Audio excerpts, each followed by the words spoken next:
ముఖ్యమంత్రి చంద్రబాబుపై కేసీఆర్ కుట్రపూరితంగా వ్యవహరిస్తున్నారని ఫోన్ ట్యాపింగ్ కు పాల్పడిన తెలంగాణ ప్రభుత్వం ఆ రాష్ట్ర అనీసాపై రాష్ట్ర వ్యాప్తంగా కేసులు నమోదయ్యాయి. తెలుగుదేశం శ్రేణులు నాయకుల ఫిర్యాదుల మేరకు సెక్షన్ 464, 469, 471, 120B సెక్షన్ల కింద పోలీసులు కేసులు నమోదు చేశారు. తప్పుడు కథనాలు వెలువరించిన సాక్షి, టీ న్యూస్ పైన చర్యలు తీసుకోవాలని తెలుగుదేశం శ్రేణులు డిమాండ్ చేశాయి.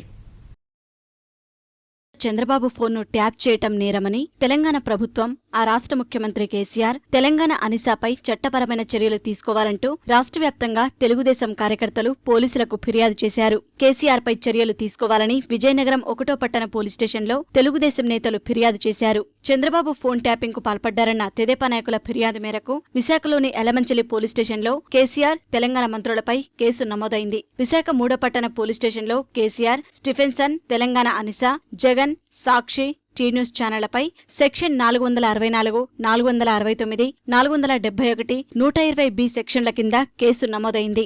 That the voice which has been aired is fabricated. It is not the true voice of CM Chandrababu గారిది కాదని, దాన్ని వాయిస్ ఫ్యాబ్రికేట్ చేశారని, మ్యాటర్ కోర్టులో ఉండగా అఫీషియల్స్ ఎవరైతే డీల్ చేస్తున్నారో దాన్ని సెలెక్టివ్ ఛానల్స్కి లీక్ చేశారని చెప్పేసి ఒక కంప్లైంట్ ఇచ్చారు. దాంట్లో మెయిన్గా స్టిఫెన్సన్ ఎమ్మెల్యే గారు, తర్వాత ఏసీబీ అఫీషియల్స్, తర్వాత జగన్మోహన్ రెడ్డి గారు, తర్వాత కేసీఆర్ గారు, వీళ్ళపైన కంప్లైంట్ ఇవ్వడం జరిగింది.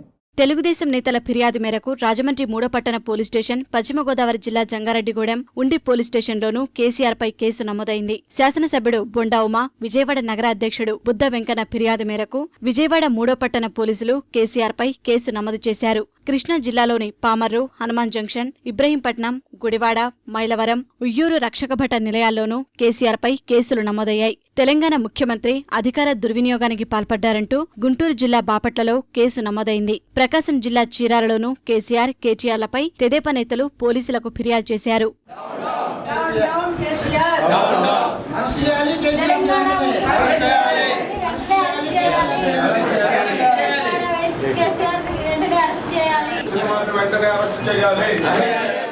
రాజకీయ కుట్ర పన్ని కావాలని ముఖ్యమంత్రి స్థాయి వ్యక్తి ఫోన్ ట్యాప్ చేశారని తిరుపతిలోని అలిపిరి పోలీస్ స్టేషన్లో కేసీఆర్, తెలంగాణ హోంమంత్రి నాయినిపై కేసు నమోదైంది. తిరుపతి తూర్పు, పడమర, ఎస్పీయు, ఎం ఆరాపల్లి, చిత్తూరు, మదనపల్లి పోలీస్ స్టేషన్లలో కేసులు నమోదయ్యాయి. చంద్రబాబుపై కొన్ని పార్టీలు ఎర్రచందనం స్మగ్లర్లు కుట్ర పన్నారని వారిపై చర్యలు తీసుకోవాలంటూ న్యాయవాది ఫిర్యాదు మేరకు కడప 1వ పట్టణ పోలీసులు కేసు నమోదు చేశారు. చంద్రబాబు ప్రతిష్టకు భంగం కలిగించేలా వ్యవహరిస్తున్నారన్న తెలుగుదేశం నాయకుల ఫిర్యాదు మేరకు కర్నూలు జిల్లా డోన్ పోలీస్ స్టేషన్లోనూ కేసీఆర్ పై కేసు నమోదైంది.